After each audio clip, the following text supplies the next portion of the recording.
Hi hello friends, good morning. Welcome back to our channel wonder of cooking. ఈరోజు tasty and యమ్మీ ములక్కాయ పాలు curry ఎలా prepare చేసుకోవాలో చూద్దాం. మీరు ఎప్పుడు ఒకే రకమైన ములక్కాయ కూర ఏం వండుకుంటారు చెప్పండి?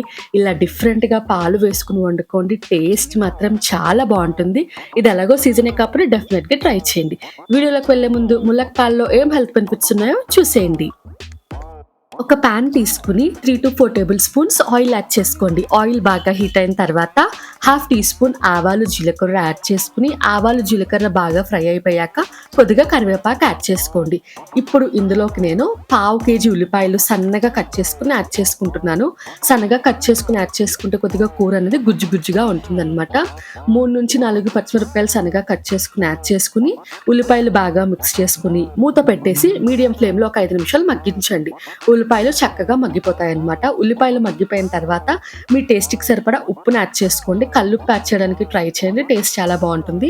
హాఫ్ టీ స్పూన్ పసుపును యాడ్ చేసుకుని 2 పెద్ద ములక్కాయలని ముక్కల కింద యాడ్ చేసుకుని ఇందులోకి యాడ్ చేసుకుంటున్నాను. ముదురు ములక్కాయలు యాడ్ చేసుకోవడానికి ట్రై చేయండి, టేస్ట్ చాలా బాగుంటుంది. ములక్కాయలు యాడ్ చేసిన తర్వాత బాగా మిక్స్ చేసుకుని మళ్ళీ మూత పెట్టేసి మీడియం టు లో ఫ్లేమ్లో ఒక 10 నిమిషాల వరకు కుక్ చేసుకోండి. ఏ కర్రీ అయినా సరే మీడియం ఫ్లేమ్లో కుక్ చేసుకుంటే చాలా టేస్టీగా ఉంటుంది.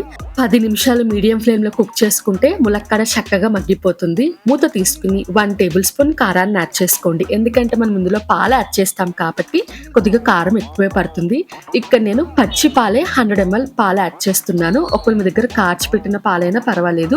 నేను ఇక్కడ పచ్చి పాలు 100 ml యాడ్ చేసుకుంటున్నాను. ఒకవేళ మీ దగ్గర ఎక్కువ పాలు లేకపోతే హాఫ్ పాలు హాఫ్ వాటర్ కూడా యాడ్ చేసుకోవచ్చు అనమాట. పాలు యాడ్ చేసుకుని ఒకసారి బాగా మిక్స్ చేసుకుని సాల్ట్ చెక్ చేసుకోండి. సాల్ట్ చెక్ చేసుకున్న తర్వాత మళ్ళీ మూత పెట్టేసి 10 నిమిషాలు లో ఫ్లేమ్లో కుక్ చేసుకోండి. 10 నిమిషాలు లో ఫ్లేమ్లో కుక్ చేసుకుంటే చక్కగా కూర అనేది కుక్ అయిపోతుంది. మధ్య మధ్యలో మిక్స్ చేసుకుంటూ మళ్ళీ మూత పెట్టేసి ఒక 5 minutes కుక్ చేసుకుంటే కర్రీ అనేది చక్కగా సెమీ గ్రేవీగా ఆయిల్ అంతా పైకి తేలి చూడడానికి చాలా బాగుంటుంది.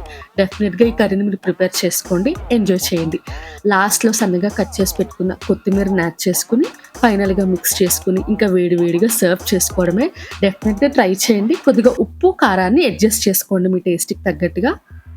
అంతేనండి, టేస్టీ అండ్ యమ్మీ ములక్కాడ పాలు కర్రీ రెడీ అయిపోయింది. డెఫినెట్గా ట్రై చేయండి. ఎలా వచ్చిందో నాకు కామెంట్ సెక్షన్లో కామెంట్ చేయండి. ఇటువంటి మంచి వీడియోస్ కోసం నా ఛానల్ని లైక్ చేయండి, షేర్ చేయండి, సబ్స్క్రైబ్ చేసి పక్కన బెల్ ఐకాన్ని ప్రెస్ చేయండి.